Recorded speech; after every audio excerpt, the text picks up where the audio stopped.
Hello, friends. I am an atom. Yes, an atom. Can you see me?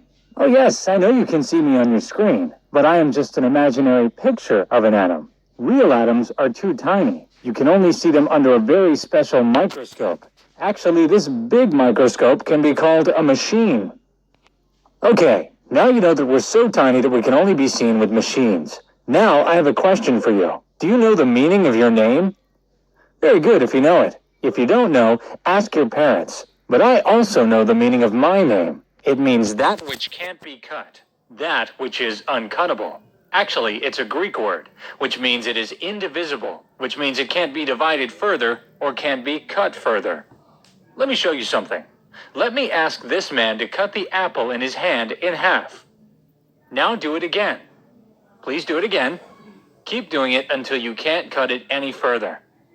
Yes, this is the smallest part which you can't cut any further. But it can also be cut under a microscopic machine. So, if you get a part so small which can't be divided further, it is called indivisible. It can't be cut further. It is uncuttable. It is an atom. Let me tell you a secret.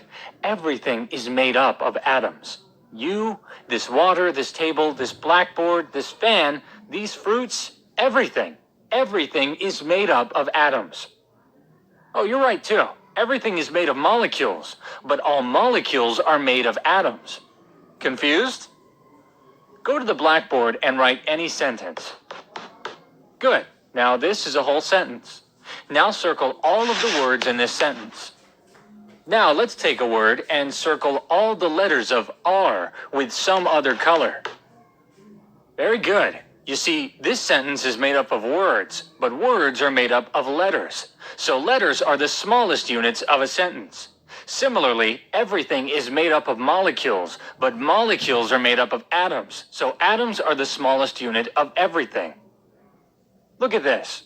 See, water is made up of water molecules, but water is made of atoms.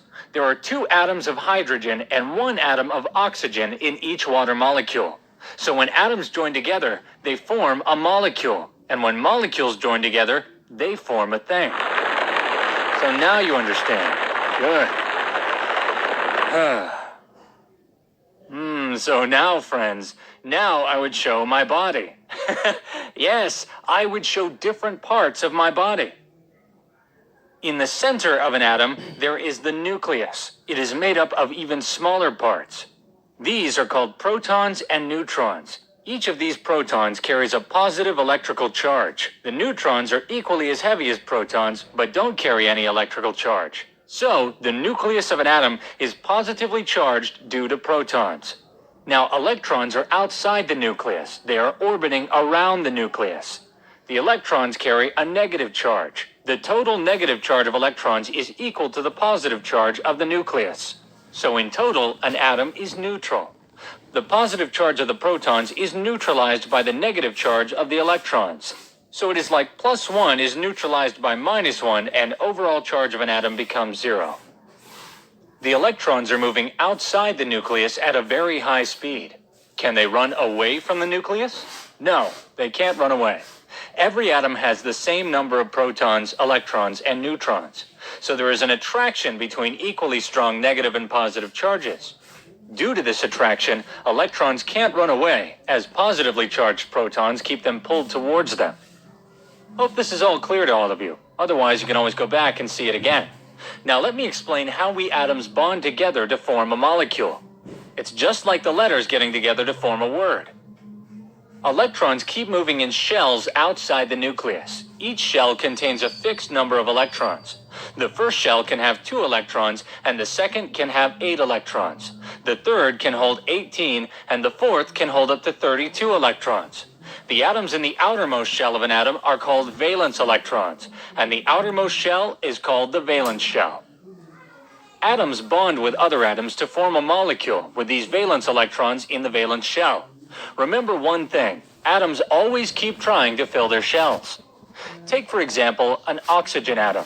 In its second shell, it can hold up to 8 electrons, but the oxygen atom only has 6 electrons in its second shell. so it is always looking for more electrons to fill its shell. Now, here is a hydrogen atom. It only has one electron in its outer shell, but it can hold 2 electrons in its shell.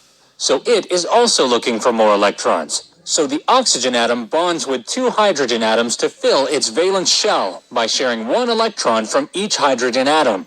In this way, the hydrogen atom's requirement is also fulfilled, as they can also fill their shells to their capacity of 2 electrons in their valence shells.